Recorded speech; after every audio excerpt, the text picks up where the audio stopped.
కంచే చేను మేసిన చందాన ఇవాళ నారా లోకేష్ యొక్క ధనదాహానికి 1960లో స్థాపించబడినటువంటి సహకార వ్యవస్థలో స్థాపించిన పాల ఉత్పత్తిదారుల యొక్క అంటే రైతులే గేదె తమకున్నటువంటి పాడి ద్వారా సహకార సంఘాల ఏర్పాటు ద్వారా 1960లో ఏర్పాటు చేసుకున్నటువంటి విజయ డైరీ ఎంతో ఆకాశానికి అంత ఎత్తు ఎదిగినటువంటి విజయ డైరీ 1995వ సంవత్సరం నారా చంద్రబాబు నాయుడు గారు ఎన్టీ రామారావు గారిని వెన్నుపోటు పొడిచి కులదోసిన దగ్గర నుంచి కూడా ఈ డైరీ ఏర్పాటు 1995లో హెరిటేజ్ డైరీని ఓపెన్ చేయటం, అక్కడి నుంచి ప్రభుత్వాన్ని ఆంధ్రప్రదేశ్ రాష్ట్రంలో ఉన్నటువంటి అన్ని సహకార ఉత్పత్తి పాల సంఘాలని సహకార పాల ఉత్పత్తి సంఘాల అన్నిటినీ కూడా నిర్వీర్యం చేస్తూ నాశనం చేస్తూ వస్తున్న పరిస్థితులు. చంద్రబాబు గ్రహణానికి, చంద్రబాబు దాడికి, చంద్రబాబు కుట్రలకి ఎదురొడ్డి నిలిచి 3 డైరీలు నిలబడినాయి. దాదాపుగా ఆంధ్రప్రదేశ్ రాష్ట్రంలో 3, 4, 5 ఉన్నాయి. ఈ 4, 5లో చిత్తూరు డైరీని అయితే సర్వనాశనం చేసిన పరిస్థితి నారా చంద్రబాబు నాయుడు గారు, ఇది రైతుల సంఘాన్ని. కానీ ఈ తట్టుకుని విశాఖ డైరీ, విజయ డైరీ, సంగం డైరీ, ఇంకేదో రాయలసీమలో 1-6 డైరీలు మిగిలినాయి. అనంతపురంలోనో లేకపోతే కర్నూలులోనో మిగిలినట్టున్నాయి. ఈ డైరీలన్నీ కూడా ఒక్కొక్కటి నాశనం చేసుకుంటూ వచ్చేస్తున్నారు, కబళించుకుంటూ వస్తున్నారు. ఇవాళ విజయ డైరీ అనేది మండవ జానకి రామయ్య గారు ఎక్కిన ఇక్కడి నుంచి అప్పుడు చాలా చంద్రబాబు నాయుడు గారు ఉన్నప్పుడు మండవ జానకి రామయ్య గారు ఉండేవాడు. తెలుగుదేశం పార్టీ స్థాపన దగ్గర నుంచి ఆయన నారా అంటే ఎన్టీ రామారావు గారికి కుడిభుజంగా పనిచేశాడు మండవ జానకి రామయ్య గారు. ఆయన రామారావు గారికి ఆత్మీయుడిగా ఉండేవాడు, ఆప్తుడిగా ఉండేవాడు. చంద్రబాబు ఎక్కిన దగ్గర నుంచి నువ్వు దిగిపో, నీకు దిగిపో అని చెప్పంటే ఆయన తిరగబడ్డాడు. విజయ డైరీని తిరగబడటమే కాకుండా చంద్రబాబు ఒత్తిడికి ఎక్కడా లొంగకుండా విజయ డైరీని బతికిస్తూ వచ్చాడు. ఆయన దురదృష్టవశాత్తు ఆయన ఆరోగ్యం క్షీణించింది. తర్వాత మెల్లగా చలసాని ఆంజనేయులు గారు వచ్చాడు. చలసాని ఆంజనేయులు గారు వస్తే ఆ చంద్రబాబు అనుకున్నాడు మన కార్యకర్త కదా, రైతు సంఘం టీడీపీకి రైతు సంఘం అధ్యక్షుడిగా పనిచేస్తున్నాడు, యాక్టివ్గా తెలుగుదేశం పార్టీలో బాగా జెండా మోస్తున్నాడు కదా, మనం చెప్పింది ఎక్కడ పెడితే అక్కడ సంతకాలు పెడతాడు, విజయ డైరీని నాశనం చేసేయచ్చు అని చెప్పి అనుకున్నాడు. చంద్రబాబు తలిచింది ఒకటి అయితే జరిగింది ఒకటి. మండవ జానకి రామయ్య గారి బాటలోనే చలసాని ఆంజనేయులు కూడా కుర్చీలో కూర్చొని దగ్గర నుంచి ఆయన సంస్థ కోసమే ఆలోచన మారిపోయినట్టుగా మనకు కనపడుతుంది. లోపలికి వెళ్ళేప్పుడు ఎట్టాయాలని అక్కడ కుర్చీలో కూర్చున్నాక మాత్రం మండవ జానకి రామయ్య గారు ఎలా అయితే బతికాడో అదే రకంగా సంస్థని బతికిస్తాకే చూశాడు. ఇవాళ విజయ డైరీ 1000 కోట్ల టర్నోవర్తో, అంటే పాలు ఒకటే కాదు 2.5 లక్షల పాల సేకరణే కాదు, రైతుల నుంచి పాల సేకరణతోనే కాదు, బై ప్రోడక్ట్స్ మీద విపరీతంగా లాభాలు ఆర్జిస్తూ ఆ సంస్థ 3 పూలు 6 కాయలుగా ఉంది. ఈ హెరిటేజ్ కోసం ఎవరిని వదిలిన పరిస్థితి, వాళ్ళ డబ్బు కోసం, వాళ్ళ ఆస్తులు పెంచుకోవడం కోసం, సంపద సృష్టి కోసం నారా చంద్రబాబు నాయుడు గారు కానీ నారా లోకేష్ నాయుడు గారు. చంద్రబాబు నాయుడు గతంలో ఇట్టాగే గుంటూరు జిల్లాలో ఉన్నటువంటి సంగం డైరీని కూడా లోపరుచుకుంటాకి శత విధాల ప్రయత్నం చేశాడు.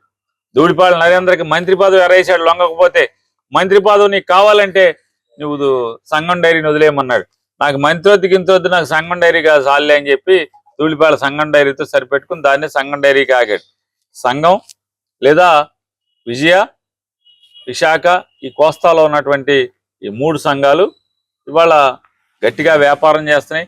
హెరిటేజీకి ఎక్కడా కూడా సందేవకుండా, హెరిటేజ్ పాలు కానీ, హెరిటేజ్ ఆస్తులు కానీ, హెరిటేజ్ వ్యాపారం కానీ పెరగకుండా ఈ 3 డైరీలు హెరిటేజ్కి అడ్డంకిగా మారినాయి, పెద్ద గోడగా మారినాయి. దానికోసమే ఒక్కొక్క దాన్ని లొంగ తీసుకుంటా అక్కడ అవ్వలేదు, ఇక్కడ మొదలుపెట్టాడు. ఇక్కడ మొదలుపెట్టి చివరికి ఏ స్థితి అంటే అదృష్టవశాత్తు విజయ డైరీ అదృష్టం, ఆర్టీసీ అదృష్టం ఎట్లా వచ్చిందంటే నారా చంద్రబాబు నాయుడు గారు 2004లో పడిపోవటం, 10 ఏళ్ళు చంద్రబాబు నాయుడు అధికారం లేకపోవటం, రాజశేఖర రెడ్డి గారు వచ్చి మండవ జానకి రామయ్య గారు ఆల్మోస్ట్ ఎన్నిసార్లు రాజశేఖర రెడ్డి గారిని కలిసేవాడో, విజయ డైరీ కోసం సహకారాన్ని అర్థించేవాడో, అలాగే ఆయన పొందేవాడో. రాజశేఖర రెడ్డి గారు నాడు రాజశేఖర రెడ్డి గారి యొక్క అండదండలతో విజయ డైరీని మండవ జానకి రామయ్య గారు బతికిస్తే, మళ్ళీ 2019కి వచ్చేప్పటికి 2017-18 నుంచి చలసాని ఆంజనేయుల్ని దిగిపో అని ఒత్తిడి. అదృష్టవశాత్తు 2019లో జగన్మోహన్ రెడ్డి గారు గెలిచాడు. 19లో కూడా చంద్రబాబు వచ్చి ఉంటే ఎప్పుడో ఇది విజయ డైరీ ఇప్పటికే మంగళం పాడేసేవాళ్ళు. 19 నుంచి 24 దాకా జగన్మోహన్ రెడ్డి గారి ప్రభుత్వం ఏ డైరీల జోలికి వెళ్ళలేదు. డైరీలని బతకాలని కోరుకుంది. అదైపోతే ఇక్కడ మళ్ళీ 24లో చంద్రబాబు వచ్చాడు. ఇక లోకేష్ ధనదాహానికి అంతు లేకన్నా ఆనకట్టలు తెగిపోయినాయి. గ్రహణం పడటమే కాదు, మామూలుగా కబళించేటువంటి పరిస్థితులు వచ్చేసినాయి. అంటే అతను 24లో గెలిచేశాడు. మళ్ళీ వాళ్ళకి 26లో ఎన్నిక వస్తే నాకు అర్థం కాదు. చాలా మంది మంత్రులు టీడీపీ ఛానల్స్ మాట్లాడుతున్నాయి. ఏమని మాట్లాడుతున్నాయి? ఆంధ్రజ్యోతి, ఈనాడులో పేపర్లో రాస్తాడు సిగ్గు లేకుండా. ఏమని రాస్తాడంటే, పార్టీ చలసాని మండవ జానకి రామయ్య గారికి కానీ చలసాని ఆంజనేయులకు కానీ విజయ డైరీ అనేది తెలుగుదేశం పార్టీ ఏమి నామినేట్ చేయాలి. అది నామినేటెడ్ సంస్థ కాదు. అది వీళ్ళు ఎన్నికయ్యారు, రైతుల్లోంచి ఎన్నికయ్యారు. ఎన్నికైతే ఇవాళ వాళ్ళు మాట్లాడతారు. ఈనాడులో రాస్తాడు ఏమని, పార్టీ ఇంకొకరిని వీడికి అవకాశం ఇచ్చింది, దీపం అంటే దిగట్లేదు, అందుకోసమని ఇంకోడిని పెట్టడం కోసం ఇతను ఒత్తిడి చేస్తున్నారని చెప్పి మాట్లాడారు సిగ్గు లేకుండా. పార్టీకి ఏం సంబంధం? అది కంపెనీ యాక్ట్ మ్యాక్స్ చట్టం కింద ఉన్నటువంటి విజయ డైరీ కంపెనీ యాక్ట్లోకి మారిపోయింది. ప్రభుత్వం యొక్క అంటే దాని కంట్రోల్ కానీ ప్రభుత్వం యొక్క మానిటరింగ్ కానీ దాంట్లో లేవు. అది కంపెనీ చట్టం కింద. హెరిటేజ్ ఎంత కంపెనీయో విజయ డైరీ కూడా అంతే కంపెనీ. సంఘం అదే కంపెనీ, విశాఖ అదే కంపెనీ. మ్యాక్స్ చట్టం కింద మారినాయి కదా. మరి కంపెనీ యాక్ట్ కింద మారినటువంటి ఒక సహకార వ్యవస్థలో ఉన్న ఒక కంపెనీ, పబ్లిక్ లిమిటెడ్ కంపెనీ లాంటిది అది. మరి ఆ కంపెనీ హెరిటేజ్ కంపెనీ మీద మీకేం, ప్రభుత్వానికి ఏం అధికారం ఉంటుంది? అలాగే విజయ డైరీ మీద ప్రభుత్వానికి ఏం అధికారం ఉంటుంది? మీకేం సంబంధం అంటున్నా? గెలిచిన గంటలో రాజ్యాంగబద్ధంగా ఎన్నిక జరిగితే, కోఆపరేటివ్ డిపార్ట్మెంట్ ద్వారా ఎన్నిక జరిగితే, ఎన్నికైన గంటకి 2 మంత్రులు ఏమాత్రం సిగ్గుపడకుండా లోకేష్ ఆదేశాలతో ఆ విజయ డైరీలోకి వెళ్ళి చైర్మన్ మీద ఒత్తిడి చేస్తారు. ఆ ఒత్తిడికి తట్టుకొని బెదిరిస్తారు.